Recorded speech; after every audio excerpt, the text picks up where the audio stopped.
What's up, Buffalo Bills fans? And like I had mentioned yesterday, a few series of topic-related vids, and this is another one I plan on doing along with a few others, but I really got to refine those. But this one is surefire, eyes on the East. Obviously, Bills play in the AFC East, and anything and everything that happens in the AFC East affects the Buffalo Bills directly, indirectly, you name it. So what I'm going to do with these is focus on the other three teams in the AFC. So this won't be about the Bills at all, really, but it will be. It'll be about Patriots, the Jets, and the Miami Dolphins. First, it's easy to start off with the New England Patriots, the gold standard, and not only the East, the AFC, the NFL, but pretty much in all sports, an unprecedented run of success, dominance, and winning just the championships that they've been able to accumulate under the killer bees was what I call them, the killer bees, Brady and Belichick. It's unfortunate for not only the Bills but the other teams, and let's be honest, the other teams have not been able to get out of their own way in the AFC East for over 20 years, whether it's multiple coaching changes, ownership changes, issues with the stadium, you name it. Anything and everything that could go wrong, and these organizations have not helped themselves. I mean, as we'll talk about in a few minutes with another AFC East team as of late. But to the Patriots, they're a very interesting team, not only because of their success, but the way they morph their team year in and year out. They just do what they do, but then they tweak.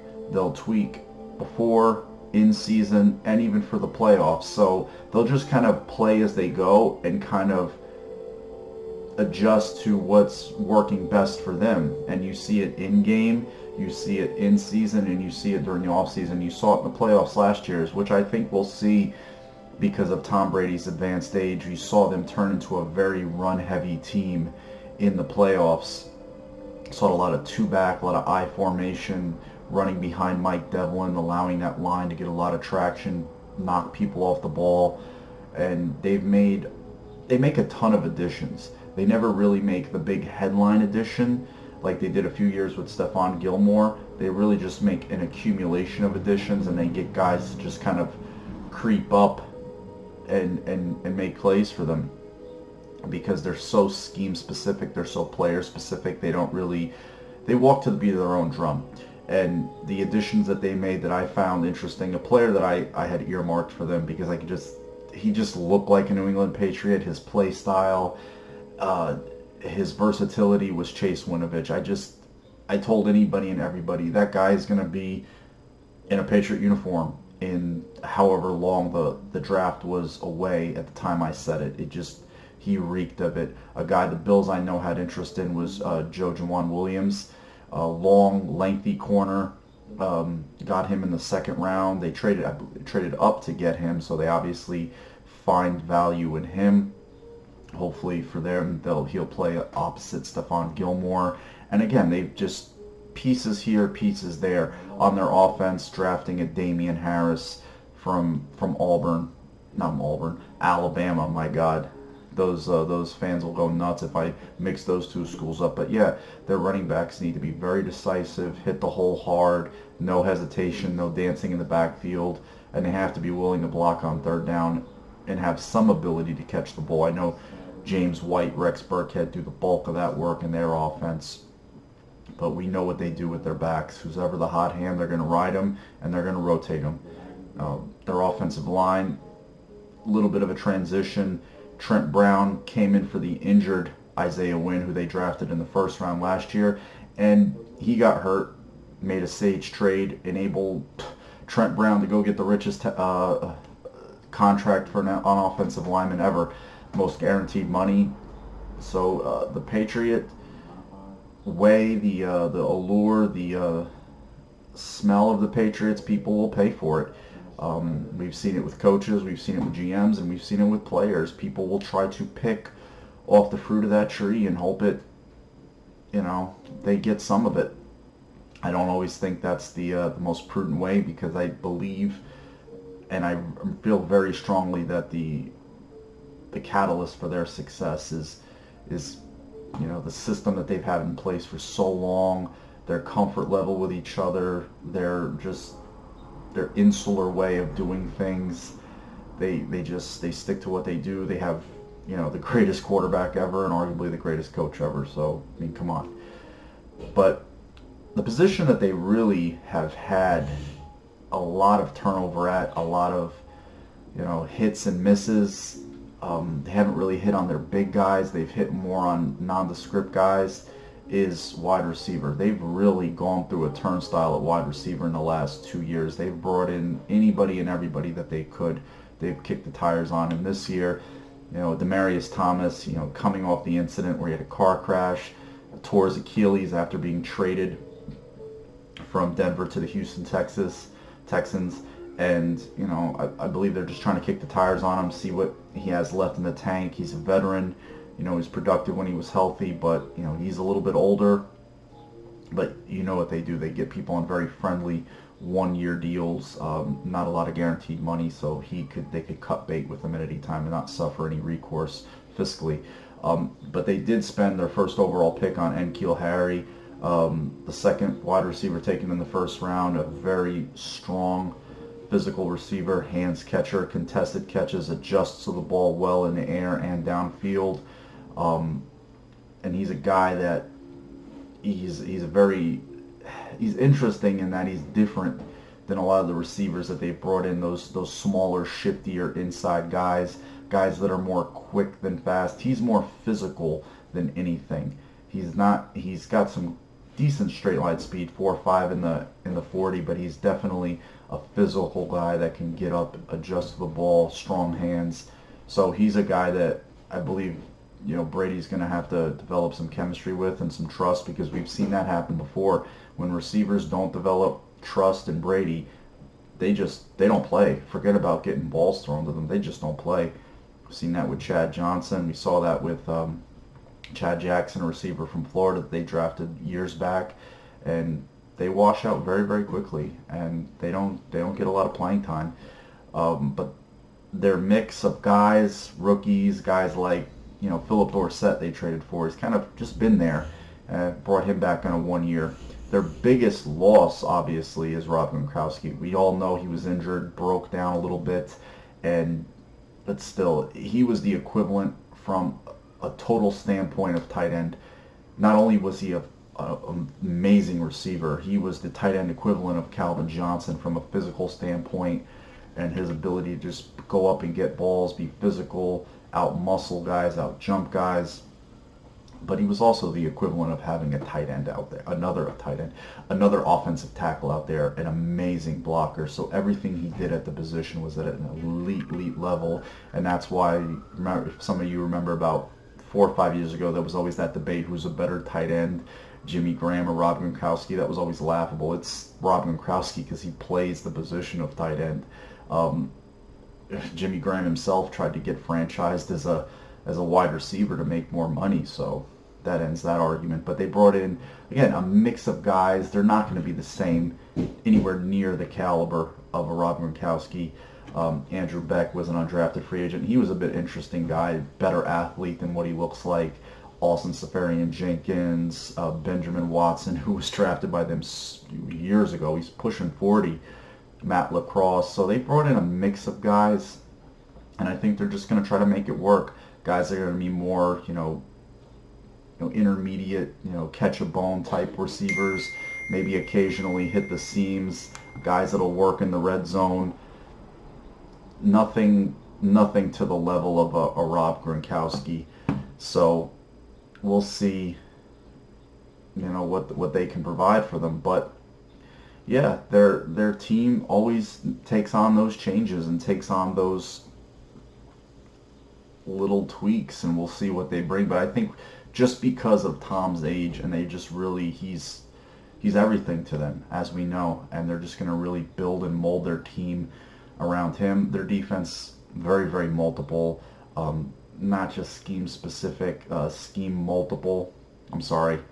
their game multiple. They can go from a 3-4 to a 4-3. Mix up coverages very, very well. I think that's their biggest strength, is they mix coverages so well. They can go from man to zone like that. Belichick's forte is coaching DBs. Started off as a special teams coach way back in the day, I believe with the Detroit Lions of all teams. Baltimore, then Baltimore Colts. A lot of people don't even remember that one. I was a little kid when they made that move. So, and they brought back Jamie Collins, who's kind of like a Swiss Army, not kind of, was a Swiss Army knife in their defense, and probably take on the same role. Plays inside linebacker, outside linebacker, can cover. He's a very, very good athlete. And traded him for a second-round pick. Got him back, was it 3 years later from Cleveland? Was he a free agent? So on a very, very team-friendly deal. So that's just the Patriots doing prudent Patriot business. Same with Michael Bennett, fifth-round pick, veteran. They hope, can give him anywhere between 8 to 12 sacks. They don't really hit on their draft picks, though, that much. If you look back the last few years, I remember Antonio Garcia, Derek Rivers, guys they didn't really hit on very well. There's some few others that you can look at. I mean, Isaiah Wynn got injured for them last year, so he's yet to be determined. Sony Michel played really, really well for them down the stretch last year. Really played big for them in the playoffs. So we'll see what they can do. They're excellent on special teams. They do not kill themselves in that area. They kill you in that area. They punt well, they kick well, they cover well, and they always seemingly get that key return late in the game. Generally one of their shifty small guys like an Edelman in the past, or an Amendola, but I don't know how they fill those roles this year. I think they want to have Edelman at his late age, 33 years old, focus more on being a receiver, Tom Brady's, favorite target. So now on from the Patriots, who definitely the favorites to win the AFC East, to a team like the others, other than the Patriots, always in transition, the Miami Dolphins. Just like I had mentioned, picking off that Patriots tree, hoping to get some of that shine rub off on them. Mike Flores in Miami, coaching the Miami Dolphins, wasn't really named the Patriots defensive coordinator. He was still the linebacker coach, I believe, and he never really got a chance to, he was calling defenses. We did see Bill talk a lot to the defense last year, and even this year he's named himself the defensive coordinator. Well, he's not the defensive coordinator in title, but it's pretty much known that he's going to be the defensive coordinator. He's got a very, very small coaching staff. He does not have a big coaching staff in Miami, as opposed to the rest of the league. They have pretty big coaching staffs. They do not have anywhere near the coaching staff that there. I mean, average coaching staff has anywhere between 18 to 23, 25 guys. The Patriots have, it's a very Brian Flores. I will say Mike Flores. He was a defensive end that played years ago, so I apologize for that. Brian Flores, now with the Miami Dolphins as their head coach, Mike Flores. I don't know why that stuck with me for so long. Brian Flores, he played at BC, now coaching the Miami Dolphins. So I don't even know. He definitely was integral in their game planning. I believe he's going to bring the same scheme to Miami, very multiple scheme, game-specific scheme. Just adjusting for their opponent before and in game. So never a true 4-3 or a 3-4, just kind of mixing and matching, be multiple in coverage. They have some good players. There's some players on that team that I've actually liked for a while. They've just never been able to either be coached well enough or constant scheme change, whatever. But we'll just focus on this year. The quarterback for them, like most teams, other than a very few, is constantly in flux.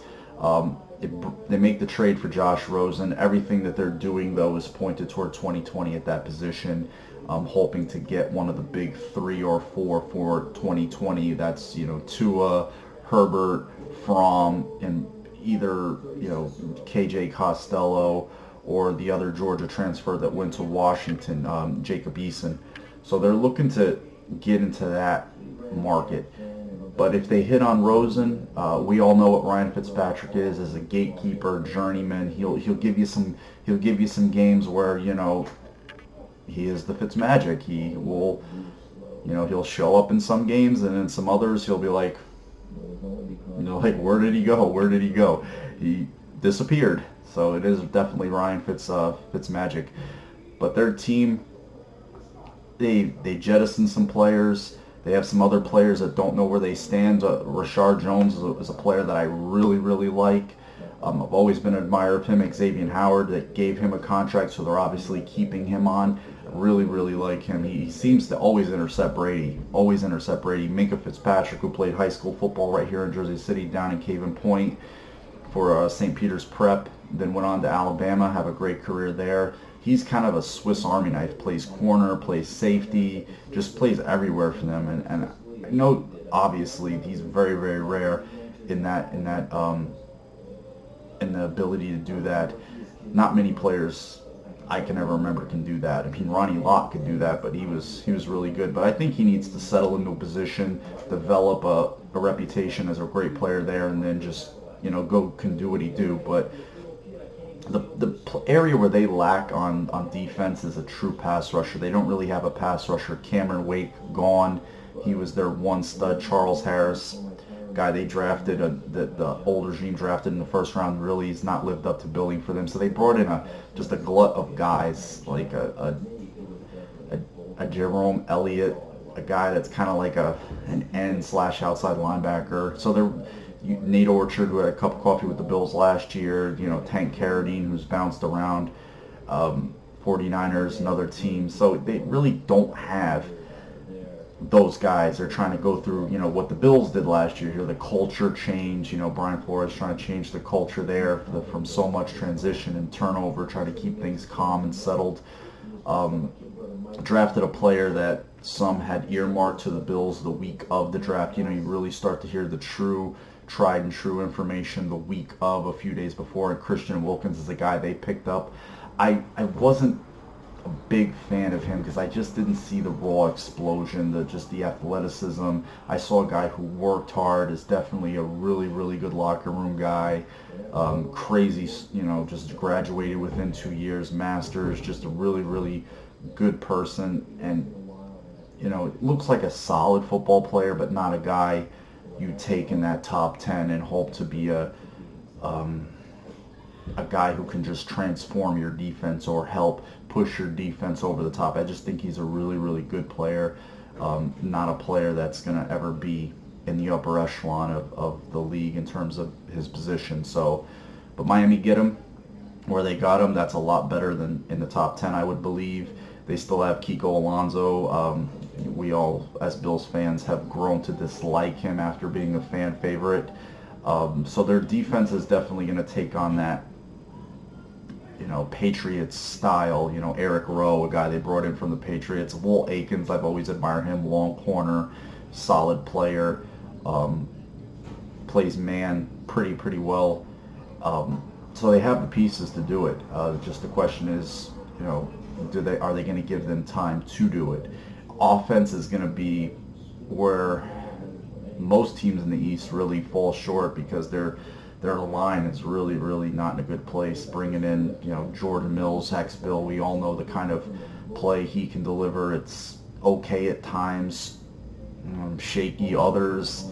So they're really going to be in a bind there. Their quarterbacks are pretty stationary, so they're going to be in a tough spot, particularly in the interior.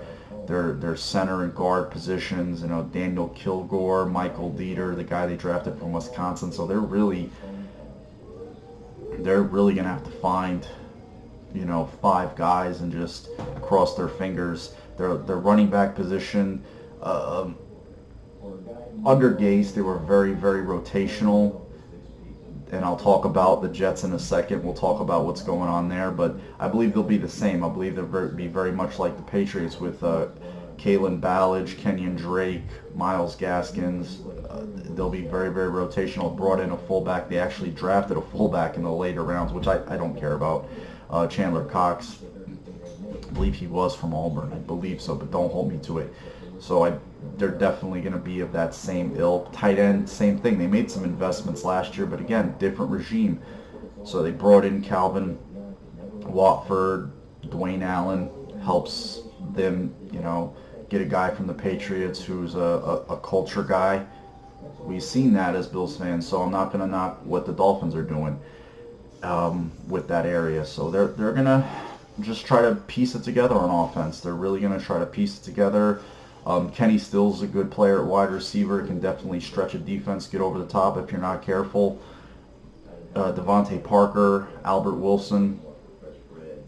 So they have some receivers. They have some receivers with some ability, and again, they're going to try to make it work, and it all depends on the quarterback and how much protection they get. So, but as of right now, Brian Flores has a pretty heavy lift there in Miami, and it all depends on how patient Stephen Ross is willing to be with them. How much time, how much leash and rope did they get in Miami? Because we've seen coaches get one and done in this league as of last year in Arizona. So you just do not get the time, as Steve Wilkes found out with the Cardinals. Now, transitioning to what's become the most interesting team in the AFC East, the New York Jets. Wow. It just seemed like here, being in New Jersey, with both the Giants and Jets, that the big narrative was that the Jets were no longer the big clown show from a football standpoint in New York. I mean, we have so many teams here from a baseball, hockey, football, you name it standpoint. The team that constantly gets hammered for being dysfunctional, from a baseball is the Mets, and then, the Knicks under James Dolan, they're just a tire fire and have been for over 20 years. The Wilpons get killed as owners. I mean, not to say the Johnson brothers have ever been, warmly recepted by the media and fans, but given what's happened in, East Rutherford with the Giants under Dave Gettleman, within the last week, it's totally flip-flopped back to the New York Jets, given what happened. I have no problem with them firing Mike Maccagnan. The problem was, why wasn't it done in January? The day the press release was put out, it should have had both Todd Bowles and Mike Maccagnan's name on it. They tried to split hairs. They let Maccagnan go run the draft, pay the free agents, build the team, and he handed out some big contracts. These are contracts that if they were to try to cut bait on would really hurt them from a salary cap standpoint and dead money. So they just can't cut, even in trade. The trades would hurt. The Le'Veon Bell, the Mosleys, the Jamison Crowders. They really didn't do a lot of work on the offensive line. But the story there that usurps everything is that Adam Gase now pretty much has the keys to Florham Park. Christopher Johnson is the owner, the acting owner of the New York Jets, while his brother Woody is away as the ambassador to the UK, which is just a figurehead position. He's go over there having dinners and photo op opportunities with the royal family and what have you. It's a mess. It is a gigantic mess. Their coaching staff, if you look at the dynamic there, their 1A and 1B choices were Mike McCarthy and Matt Rule. They weren't able to land Rule for the same reason they couldn't land McCarthy. They let Maccagnan run the search along with Christopher Johnson, and they had to, the stipulation was that they could not pick their defensive staff, that would be Maccagnan doing that. And it's the same thing that Gase was hired under. Gase was amenable to it, said, okay, he got the job. They handed him Greg Williams. Us Bills fans know, football fans know what a volatile personality he is. His son Blake, if you read or find out, go read about Blake Williams. Find out about him.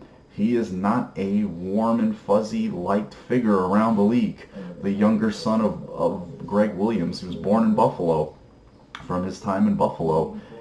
Yeah, he graduated high school, I believe, in Buffalo, or went to school there. He wasn't born there, so I apologize for that. But yeah, he's not a very well liked figure around the league, and where Greg Williams goes, he goes. That's just the way the league. It's the National Nepotism Football League, and he's a product of that. So he had to take on him, but in order for Greg to get Blake, he had to take on Joe Vitt. Joe Vitt was his former co-worker in New Orleans who testified against him in Bountygate.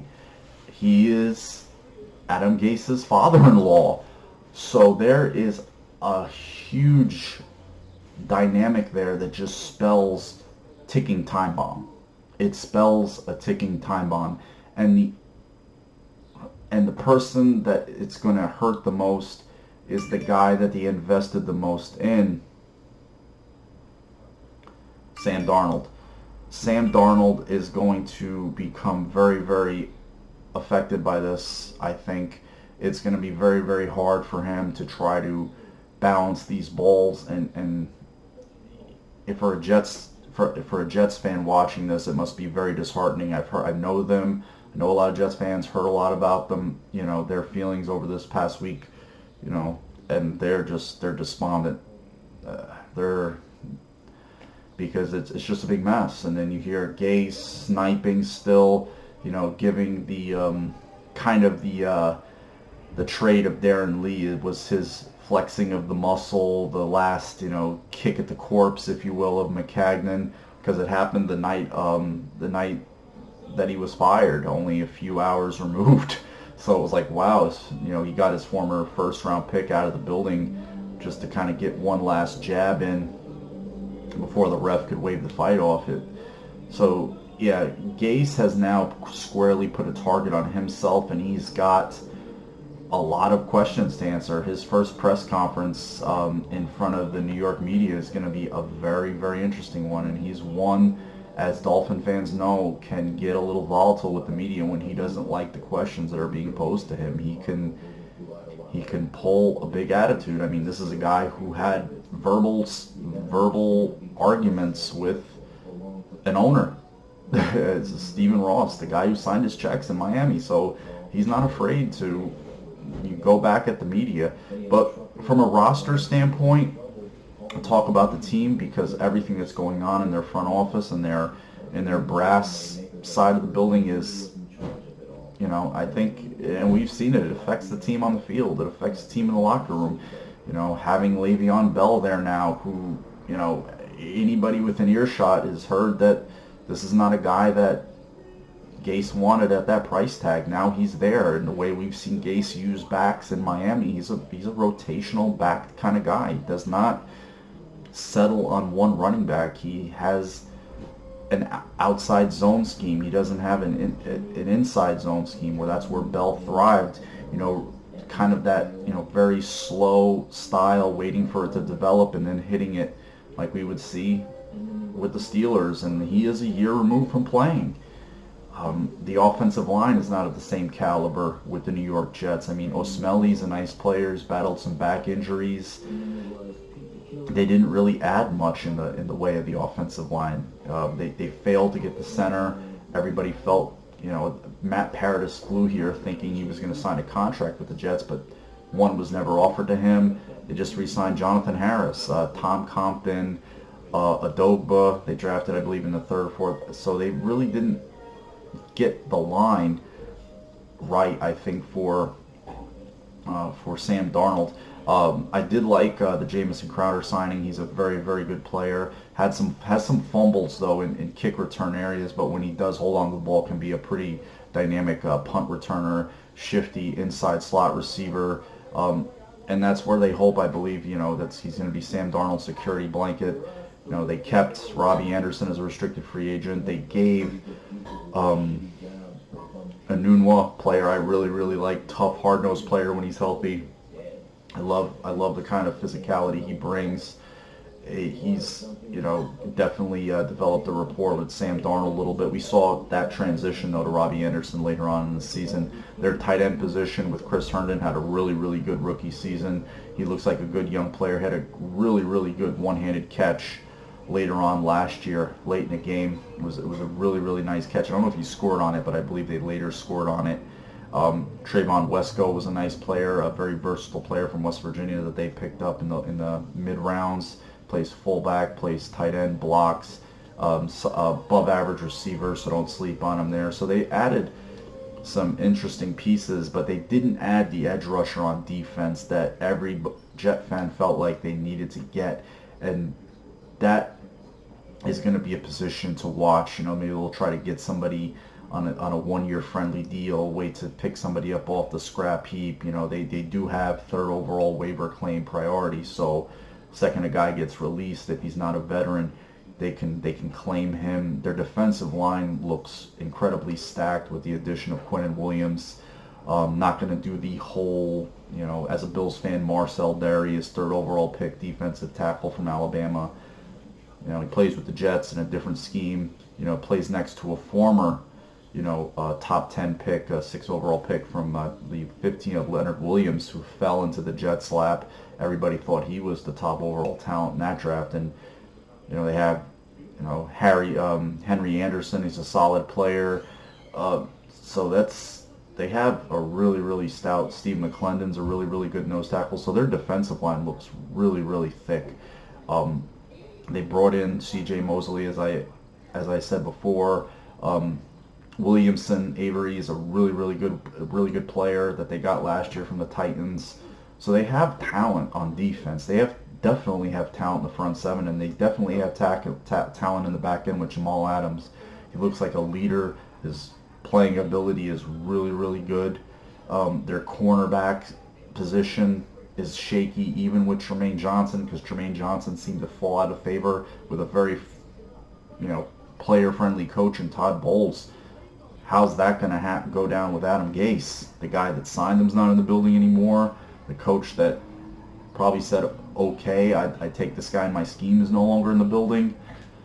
So there's another guy that could have another interesting time with the New York Jets. I mean, they brought in Brian Poole, a guy that was cut from the Falcons in a cost-cutting move as a slot corner. They do have Marcus Mays as the other safety opposite Adams.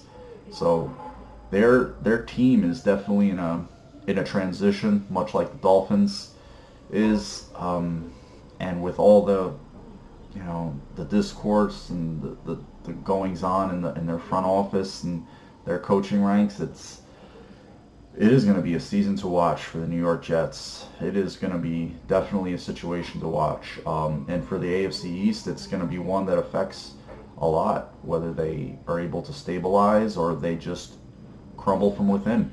We will see. All right, guys, let me know what you think of Eyes on the East. I was a little bit choppy with the video. I apologize. It's a big off season, so I was trying to throw everybody's off season, all three teams, into one video. So I hope I was able to do it okay, as concise as possible. But it is a heavy lift trying to have all these things on sharp recall and stuff, because I don't have any notes in front of me or anything like that. I'm just trying to pull it off of, but I did mess up. I did have this, it was not Mike Flores. I knew that the second I said it's Brian Flores. But all right, guys, that was my one stub. The only time I stubbed my toe in the video, but I'll give myself a mulligan on that. Just one. You guys have a great weekend. Take care. Enjoy. Let me know what you think. And as always, go Bills.